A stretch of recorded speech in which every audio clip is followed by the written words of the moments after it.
রমজান এবং গুনাহ। সম্মানিত দর্শক শ্রোতা, আমরা কথা বলবো রমজান এবং গুনাহ নিয়ে।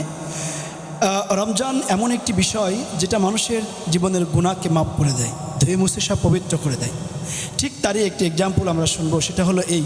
সম্মানিত দর্শক শ্রোতা, যেমন আমার আপনার ঘরে যদি এসি থাকে, এই এসি সুইচ দেওয়ার পরে যদি আমরা ঘরের জানালা দরজা সব খোলা রাখি, এসির বাতাস যেমন আমার আপনার ঘরকে ঠান্ডা করতে পারবে না, ঠিক তেমনইভাবে পবিত্র মাহ রমজান মাসে রোজা রাখার পরে যদি আমরা কবিরা সগিরা শিরকি মিথ্যা গীবত জুলুম সুদ ঘুষ জিনা ব্যভিচার এগুলো চালিয়ে যায়, আমার আপনার বডি এসি হবে না, আমার আপনার তাকওয়া অর্জিত হবে না।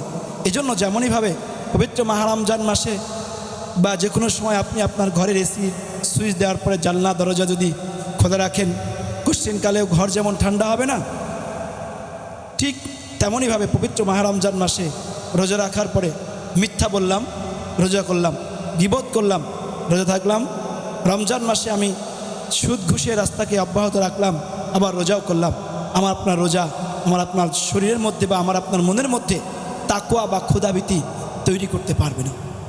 এজন্য সম্মানিত দর্শক শ্রোতা, আমরা যারা মুমিন মুমিনাত, যারা পবিত্র মাহ রমজান মাসে রোজা রাখতেছি, অবশ্যই করে যেমন এসির সুইচ দেওয়ার পরে জানলা দরজা বন্ধ খোলা রাখলে ঘর ঠান্ডা হবে না, ঠিক রমজান মাসে রোজা রেখেও যদি আমি আপনি মিথ্যা বলি, গীবত করি, শিকায়ত করি এবং বিভিন্ন রকমভাবে আমি চলবার চেষ্টা করি, তাহলে না খেয়ে থাকাটাই শুধু হবে, তাছাড়া রোজার তাকওয়া বা ক্ষুধাভীতি আমার আপনার জন্য অর্জিত হবে না। এজন্য আসুন, এই পবিত্র মাহ রমজানে আমার আপনার শরীরকে আল্লাহ তাআলার পক্ষ থেকে এসি বানাতে চাইলে অবশ্যই করে রমজানের সাথে সাথে আমরা গুনাহ ছেড়ে দেব। রমজান মাসে যেমন দিনের বেলা আমি পানি খাওয়া বন্ধ করে দিয়েছি, দিনের বেলা পানাহার বন্ধ করে দিয়েছি, ঠিক রমজান মাস চলে গেলেও আমি অবশ্যই করে মিথ্যা বলবো না, গীবত করব না, জিনা করব না, ইফটিজিং বা খারাপ কাজের সাথে জড়িত হব না। হাজরিন, আমরা অনেকে আছি পবিত্র মাহ রমজান মাসে রোজা রাখতেছি, আবার সারাদিন দিন যাচ্ছে না বলে অনেক সময় 2-3টা মুভি দেখে সময় পার করছি।